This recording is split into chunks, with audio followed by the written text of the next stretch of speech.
Samantha lived on the edge of town, where wheat fields stretched far and wide and the nights were so still you could hear the crickets sing. She was known as the quiet farm girl. She rarely spoke up in class, never fought back when people whispered or laughed at her hand-me-down clothes. She kept to herself, focusing on chores, studies, and the dream she carried inside, a dream of someday leaving the farm and driving into her own life. That dream became real when her father, after years of saving, surprised her with a car. It wasn't brand new, it had a few scratches and an engine that sometimes coughed, but to Samantha, it was beautiful. She polished it every weekend, drove it carefully down the gravel road, and smiled each time she slid behind the wheel. But not everyone saw it that way. At school, a group of boys led by Jason, the loudest and cruelest, mocked her relentlessly. They teased her clothes, her quiet voice, and now, her car. Rust bucket. Jason sneered one afternoon in the parking lot. His friends laughed, circling the car like vultures. Samantha lowered her gaze, clutching her backpack, praying they would just walk away. That night, however, the bullies didn't walk away. Fueled by cruelty and boredom, they decided to teach Samantha a lesson. As the stars hung above the farm, Samantha awoke to a strange glow outside her window. Her heart pounded when she saw flames dancing in the driveway. Her character dreamer was burning. She ran outside barefoot,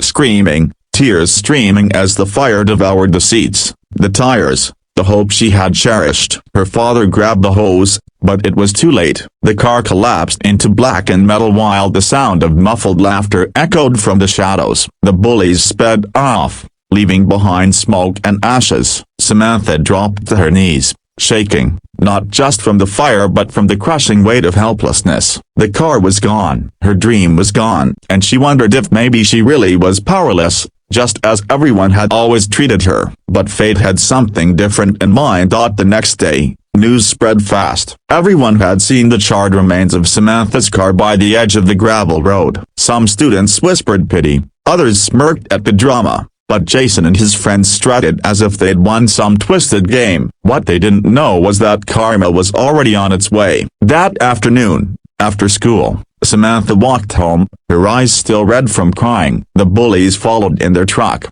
revving the engine, laughing, shouting insults out the window. They thought they'd broken her spirit, but the road they chose to taunt her on was a farm road. Samantha knew every dip, every soft patch of dirt, every curve hidden by tall cornstalks. Jason didn't. He pressed the gas harder, dust clouds swirling behind the truck. "Hey farm girl, need a ride now that your junk's gone?"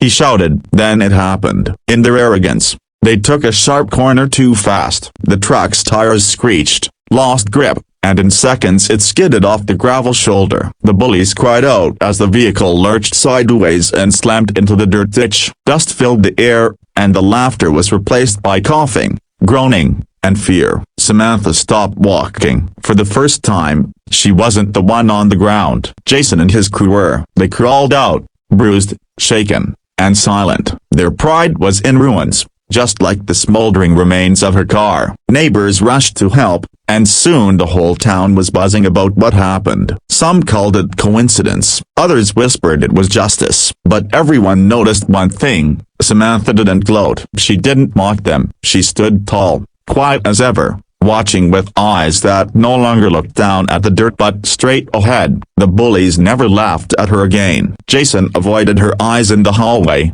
his swagger gone. And while Samantha's car was gone forever, something greater had taken its place. Her voice, her strength, her unshakable spirit. By the end of that week, donations from kind neighbors and even strangers poured in. Together, the community raised enough to buy Samantha another car, this time, one she could drive not just down this farm road, but toward a future brighter than she'd ever dared to dream.